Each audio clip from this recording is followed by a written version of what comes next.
That's sick, absolutely sick that you've got a 2-year-old child and you're looking at child porn. We just had a bond hearing where our defendant was given a $350,000 bond, which for this charge is appropriate. However, I wish last week when we had a bond hearing, the bond would have been denied when he was charged with the kidnapping. As a result of him being arrested last week, we were able to get his phone, did a search warrant on it, and we found over 600 photographs and videos, basically child pornography. What I just said in court, I think so true. I'm speaking for all these kids out here who are forced to do these terrible acts that adults like him then access and watch them. And without someone watching, then these kids wouldn't be subjected to this. So, you know, he's definitely a threat to our community. He demonstrated that when he kidnapped and tried to take the lady a week and a half ago. And then now we find out that he's not only victimizing adults, he's doing the same thing with children. So $350,000 bond, we'll see if he gets out, and we'll go from there. But again, what I said in court is he's definitely a threat to our community.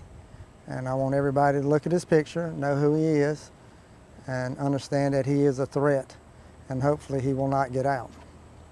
Questions? How do you feel about your investigative team being able to find this and being able to prevent any possible threats? Well, we got the best people in the world.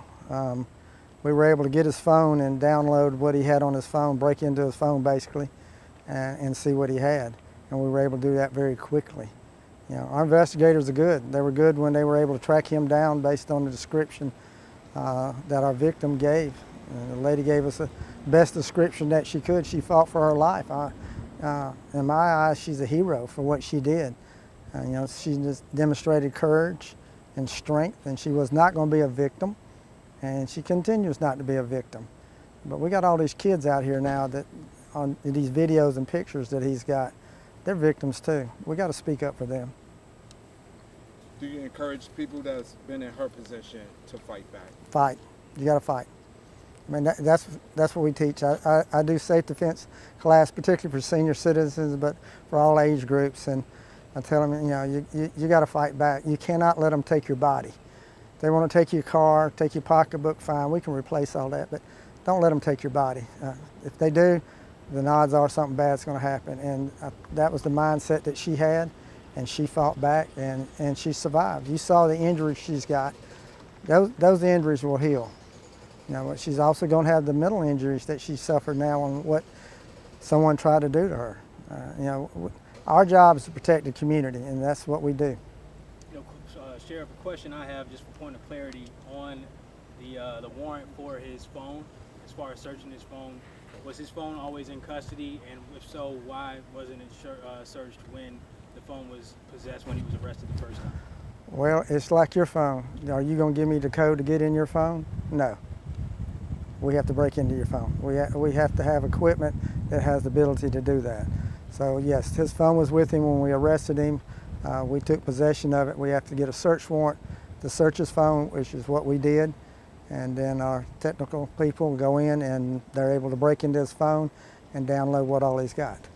And once we started seeing that, then we got the warrant, and then he was arrested yesterday. So quick work, very quick work.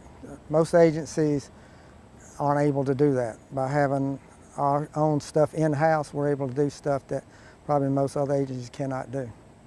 Sheriff, we also learned today that he was a father as well as a 2-year-old. What are your thoughts on this relating to him being a threat in the community and the types of images on his phone? That's sick, absolutely sick that you've got a 2-year-old child and you're looking at child porn. As a father of 4 daughters, I just can't imagine that. How somebody could be just like that. I don't know. You know, I've said this once before, and I'll say it again. There's a special place in hell for people like that. Any idea how the victim is doing at this point? Our victim that fought back, she's healing. She's got the road to recovery. We saw the injury she's got, but again, psychological effect. And knowing that he was released on bond. Here she was, what happened to her, and then he was able to get out on bond and get back in our community. That's scary. That's scary for her probably number one, but it's also scary for every other female in the Midlands. Are you confident with the GPS monitors? I know we've had some No. issues in the past. No, I'm not confident in that. That's not going to prevent a crime. That may help us put somebody in a location and help on a case, but that is not a proactive measure that's going to prevent somebody from committing a crime. We've seen that. We've seen people commit crime or murder and have a GPS monitor on the leg. That doesn't stop crime. So that makes people feel good, but it's not that effective. I don't believe in them that much. All right, thank you.